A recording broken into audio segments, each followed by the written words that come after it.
আমি যেই নিরাপত্তার কথা বলতেছি সেখানে কোনো ভেদাভেদও থাকবে না। কে হিন্দু কে মুসলমান এটা আমার কাছে কোনো বিবেচ্য বিষয় না। বিএনপিকে যদি আমরা রাষ্ট্র ক্ষমতা আনতে পারি তাহলে আমি মনে করি বাংলাদেশ উত্তর সমৃদ্ধির দিকে এগিয়ে যাবে। মারামারি, হানাহানি, কাটাকাটি এটা শুধু যে এক ধর্ম আরেক ধর্মের বিরুদ্ধে তা না, এক ভাই আরেক ভাইয়ের বিরুদ্ধে হবে।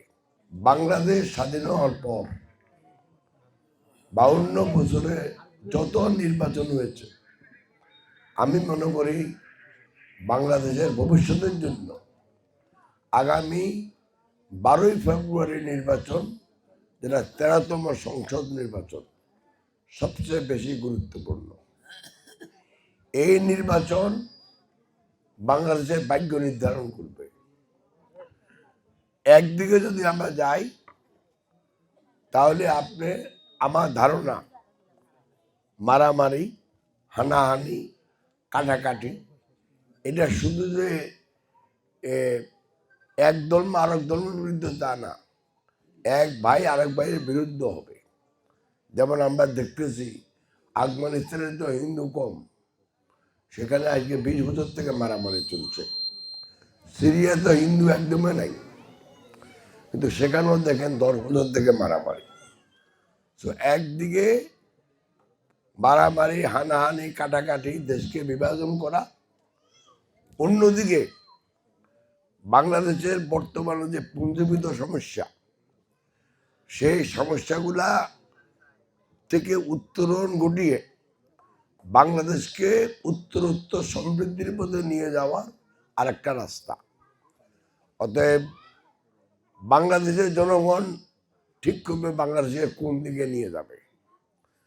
আমার আকুল আবেদন যে আমি মনে করি এই মুহূর্তে অ্যাটলিস্ট আগামী নির্বাচনে যেভাবে আমাদের প্রতিদ্বন্দ্বিতা হচ্ছে, যাদের মধ্যে প্রতিদ্বন্দ্বিতা হচ্ছে, একমাত্র বাংলাদেশ জাতীয়তাবাদী দল তাহলে শেষ প্রতীক নিয়ে যে যদি জিতে তাহলে বাংলাদেশ উত্তরোত্তর সমৃদ্ধির দিকে যাবে।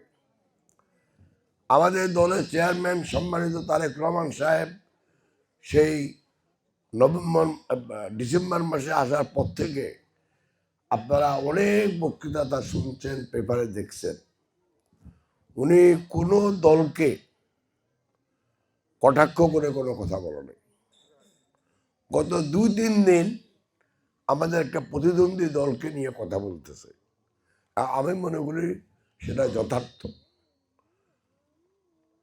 এর একটাই উদ্দেশ্য, সেটা হলো যতটুকু আমি তারেক সাহেবকে চিনি, উনি চাচ্ছেন যে সমাজকে একতাবদ্ধ করা, যেন সেখানে ধর্ম বর্ণ নিয়ে কোনো ভেদাভেদ না হয়। আমাদের কোনো একটা দেশে তো দল মত ভোট থাকবে, দলে দলে যেন কোনো ভেদাভেদ না হয়। এগুলোকে যদি একত্র করতে আমরা না পারি, সমাজকে যদি আমরা একতা করতে না পারি, সমাজ যদি বিভাজন থাকে, আমি এই ধর্ম করি আপনি ওই ধর্ম করেন, আপনি এই দল করেন আপনি ওই দল করেন, তাহলে সেই সমাজের উন্নয়ন কখনো হয় না। এর থেকে যদি ছোটোভাবে একটা আমি উদাহরণ দিতে পারি, আমাদের বাড়িতে যদি আমরা 3 ভাই থাকি, 3 ভাই যদি আমরা মারামারি করি, 3 জন 3 দিকে চলি, তাহলে সেই পরিবারের উন্নয়ন কখনো হয় না, সেই পরিবারের সম্মানও বাড়ে না। ওই পাশের বাড়ির লোক আসি আপনাকে এক কথা বলবে, আরেক ভাইকে আরেক কথা বলবে, মারামারি আরও বাড়াই দিবে। সো বাংলাদেশের স্বার্থে, বাংলাদেশে ধর্ম বর্ণ নির্বিশেষে সবাই স্বার্থে, উন্নয়নের স্বার্থে, অর্থনৈতিক প্রবৃদ্ধির স্বার্থে আমি আশা করি আপনারা সবাই আগামী 12ই ফেব্রুয়ারি যে নির্বাচন, 13তম সংসদ নির্বাচন, সেই নির্বাচনে দয়া করে যদি আপনারা ধানের শীষের প্রতীকে একটা ভোট দেন এবং বিএনপিকে যদি আমরা রাষ্ট্র ক্ষমতা আনতে পারি, তাহলে আমি মনে করি বাংলাদেশ উত্তর সমৃদ্ধির দিকে এগিয়ে যাবে। আর একই সাথে আমার দল আপনাদের দোয়ায়, আল্লাহর অনুগ্রহে আমাকে মনোনয়ন দিয়েছেন এই ফেনী 3 আসনে আপনার নির্বাচন করার জন্য। আমি তাই আপনাদের কাছে আসছি, ধানের শীত প্রতীকে একটা ভোট যদি দেন তাহলে আমিও সেই সুযোগটা পাবো।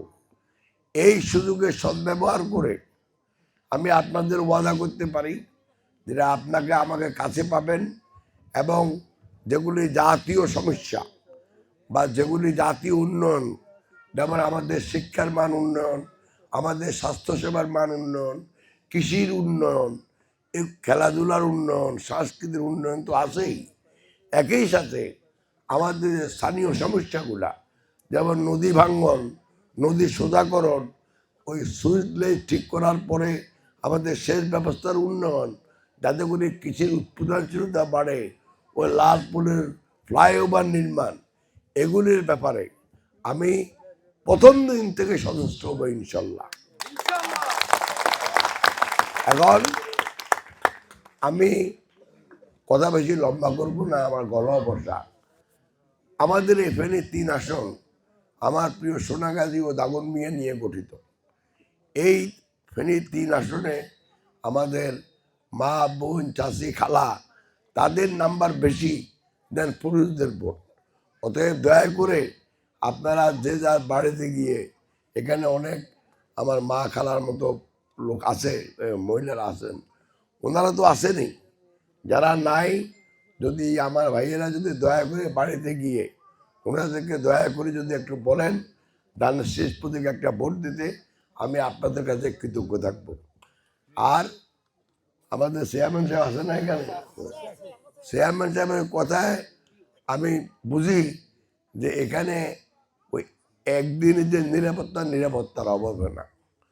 তবে যেই সমাজ আমি চাই সেই সমাজে ইনশাল্লাহ নিরাপত্তা নিয়ে কোনো সমস্যা হবে না। আমি যেই নিরাপত্তার কথা বলতেছি সেখানে কোনো ভেদাভেদ থাকবে না। কে হিন্দু কে মুসলমান এটা আমার কাছে কোনো বিবেচ্য বিষয় না। আমার বাপের একটা ইতিহাস আছে, দাগনভূঞাতে আপনারা কেউ চেক করতে পারেন যে আমার বাপ কোনোদিন কে হিন্দু কে মুসলমান, কে আওয়ামী লীগ করে, কে বিএনপি করে, এগুলো নিয়ে কোনোদিন মাথা কামাই নাই। এগুলি খামাকা সময় নষ্ট। একটা জিনিস বুঝি, আমরা সবাই বাংলাদেশি, সবার অধিকার সমান, এখানে কেউ বড় না কেউ ছোট না। তো আমি আশা করি যদি আপনারা আমাকে সুযোগ দেন তাহলে আমাকে কাছে পাবেন। আমি জাতীয় যেগুলি স্বার্থ এবং আমাদের স্থানীয় যে সমস্যাগুলা, এগুলি সমাধান করবে আপনারা আমাকে কাছে পাবেন। এইটুকু বলে আমি শেষ করলাম। নমস্কার, আসসালামু আলাইকুম।